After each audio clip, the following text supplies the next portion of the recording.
दहशतवादी हल्ल्याचा सूत्रधार आणि जमात उद दावा दहशतवादी संघटनेचा प्रमुख हाफिज सईद याच्याबरोबर जम्मू काश्मीर लिबरेशन फ्रंटचा नेता यासिन मलिक इस्लामाबादेत एकाच मंचावर दिसल्यामुळे खळबळ उडाली आहे। देशात याचे तीव्र पडसाद उमटले आहेत।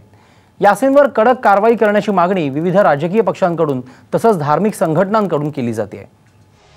संसदेवर हल्ला करणारा दहशतवादी अफजल गुरुला फाशी देण्यात आल्यानंतर इस्लामाबादेत एका शोकसभेचं आयोजन करण्यात आलं होतं।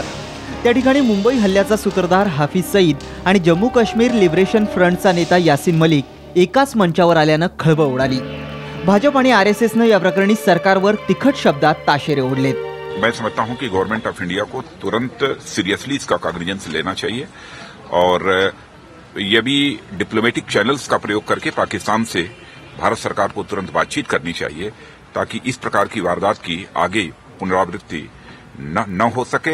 You should take due note of this act of Yasin Malik and take very strong measures to send a message across to him and all his ilk.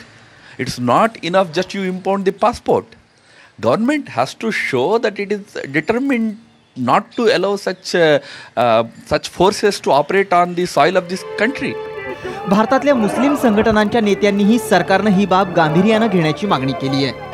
हम समझते हैं कि गवर्नमेंट को इस मसले को बहुत ही सीरियसली टेकअप करना चाहिए और इस बात की इंक्वायरी करनी चाहिए। हाफिज सईद संदर्भात केंद्र सरकारची पाकिस्तान सरकारसोबत चर्चा सुरू असून मलिक प्रकरणाची सरकारमार्फत गंभीर दखल घेतली जाईल असं काँग्रेसचे माहिती प्रसारण मंत्री मनीष तिवारी यांनी म्हटलंय। If anyone decides to share a dais with him, it is indeed something which is a matter of concern.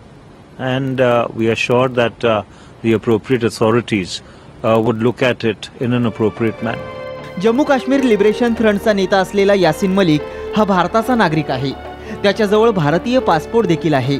अशा व्यक्तीनं हाफिज सईद सोबत मंचावर एकत्र असणं भारताच्या दृष्टीनं निश्चितच चांगली गोष्ट नाही।